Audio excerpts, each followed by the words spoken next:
साथियों, हमारी सरकार जब उत्तर प्रदेश में डिफेंस कॉरिडोर के विजन को लेकर आगे बढ़ी थी तो उस समय हमारे सामने अनेक बड़े लक्ष्य थे। उन तमाम लक्ष्यों में से हमारा एक उद्देश्य यह भी था कि हम उत्तर प्रदेश को एक बार फिर देश के प्रोडक्शन सेंटर के रूप में डेवलप करें। यूपी डिफेंस कॉरिडोर लखनऊ सहित कानपुर, झांसी, चित्रकूट, आगरा और अलीगढ़ से होकर गुजरता है और ये सभी नोड्स आने वाले समय में विकास के नए केंद्र बनकर उभरेंगे।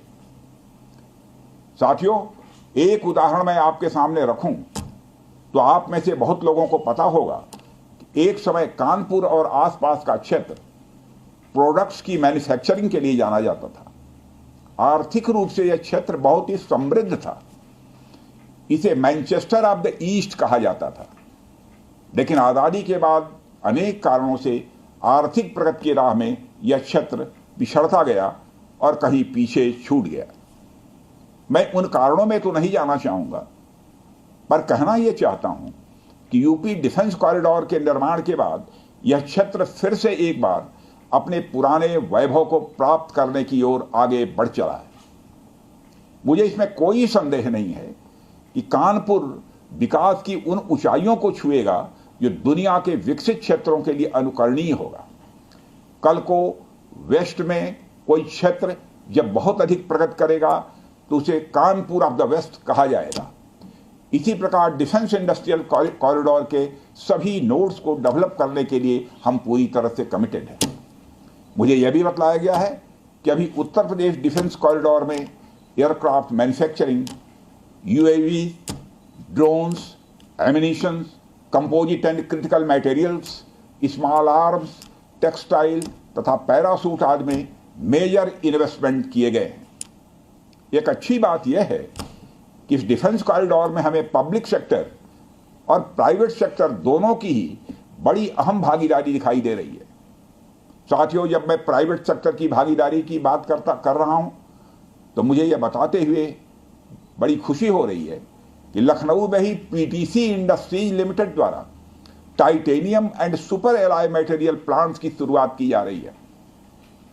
इसके अलावा 7 एडिशनल क्रिटिकल प्रोजेक्ट्स की भी नींव इस समय रखी जा रही है। यह निश्चित रूप से रक्षा क्षेत्र में भारत की आत्मनिर्भरता की गति को और तेज करेगा। मैं इसके लिए श्री सचिन अग्रवाल को भी बधाई देना चाहता हूं।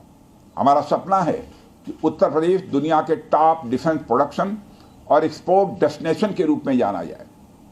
आज जो ब्रह्मोस फैसिलिटी शुरू हो रही है, मैं समझता हूं वह यूपी डिफेंस कॉरिडोर का यह गौरव होगा। यह सिर्फ उत्तर प्रदेश का ही नहीं बल्कि देश का सबसे बड़ा BrahMos integration and testing facility centre है।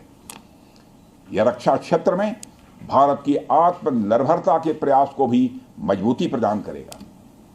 साथियों, जहां तक ब्रह्मोस का प्रश्न है तो आप सभी यह जानते हैं कि ब्रह्मोस दुनिया के सबसे तेज सुपरसोनिक क्रूज मिसाइल्स में से एक है। ब्रह्मोस सिर्फ एक हथियार नहीं है बल्कि यह अपने आप में एक मैसेज है। मैसेज हमारी आर्म्ड फोर्सेस के स्ट्रेंथ का है। मैसेज दुश्मन के प्रति हमारी डेटरेंस का है, प्रतिरोधक क्षमता का है। मैसेज हमारी बॉर्डर्स की सेफ गार्डिंग के हमारी प्रतिबद्धता का है। साथियों, पोखरण परमाणु परीक्षण में महत्वपूर्ण योगदान देने वाले मिसाइल मैन और हमारे पूर्व राष्ट्रपति डॉक्टर एपीजे अब्दुल कलाम ने यह कहा भी था कि unless India stands up to the world, no one will respect us in this world. Fear has no place, only strength respects strength. अर्थात दुनिया कमजोरों का नहीं बल्कि शक्तिशाली का सम्मान करती है। उनका विजन था कि हमें अपनी ताकत को और मजबूत करना होगा।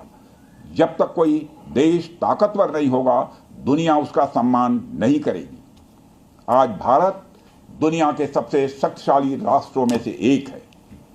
हम लगातार अपनी ताकत और बढ़ा रहे हैं और मैं समझता हूं कि आज जो फैसिलिटी सेंटर शुरू हो रहा है, यह भारत की शक्ति को और मजबूत करने में सहायक होगी। साथियों, यह केवल एक फैक्ट्री का उद्घाटन भर नहीं है बल्कि मैं समझता हूं कि रक्षा क्षेत्र में भारत की आत्मनिर्भरता की दिशा में एक बहुत बड़ा कदम है। उत्तर प्रदेश डिफेंस इंडस्ट्रियल कॉरिडोर बनने के पश्चात उत्तर प्रदेश के इंडस्ट्रियल डेवलपमेंट का एक नए सिरे से श्री गणेश हो चुका है। इस डिफेंस कॉरिडोर में अब तक कुल 180 के लगभग एमओयूज साइन किए जा चुके हैं, जिसमें 34,000 करोड़ रुपए का इन्वेस्टमेंट प्रपोज्ड है। आपको यह जानकर खुशी होगी कि अभी तक इस कॉरिडोर में 4,000 करोड़ रुपए का इन्वेस्टमेंट किया भी जा चुका है। साथियों, टेक्नोलॉजी डे के दिन इस हाई टेक्नोलॉजी प्लेटफॉर्म फैसिलिटी को इनागुरेट करना अपने आप में एक लैंडमार्क डे है, परंतु इसके साथ साथ यह भारत की नई इनोवेटिव एनर्जी को भी दिखाता है, जिसको हमने पिछले कुछ सालों में गति देने का प्रयास किया है। हम सब जानते हैं कि इस समय टेक्नोलॉजी के क्षेत्र में, खासकर critical high and frontier technology के क्षेत्र में बड़ी तेजी से बदलाव आ रहा है।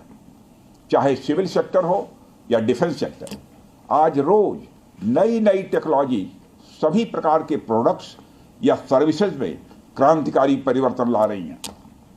हमारे जीवन का कोई भी ऐसा कार्य क्षेत्र नहीं है जहां टेक्नोलॉजी हमें डिसरप्टिव तरीके से प्रभावित न कर रही हो।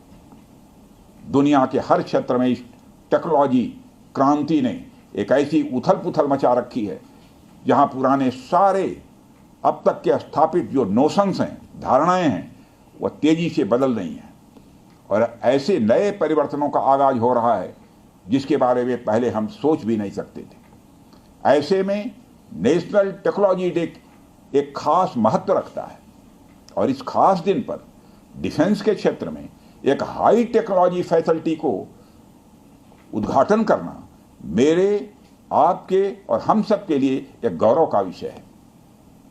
साथियों, ब्रह्मोस भारत और रूस के हाईएस्ट डिफेंस टेक्नोलॉजी का एक संगम है। जिस तरह हमारा उत्तर प्रदेश प्रयाग स्थित संगम के लिए दुनिया भर में जाना जाता है, उसी तरह आने वाले समय में लखनऊ भी इस टेक्नोलॉजी के संगम के लिए जाना जाएगा और यह संगम कई अनेक विशेषताओं को अपने अंदर समाहित करता है। आने वाले समय में यह रोजगार के सीधे यानी डायरेक्ट और इनडायरेक्ट अवसर पैदा करेगा। मुझे यह भी विश्वास है कि आने वाले समय में यह क्षेत्र एक ग्रोथ पोल के रूप में उभर कर सामने आएगा।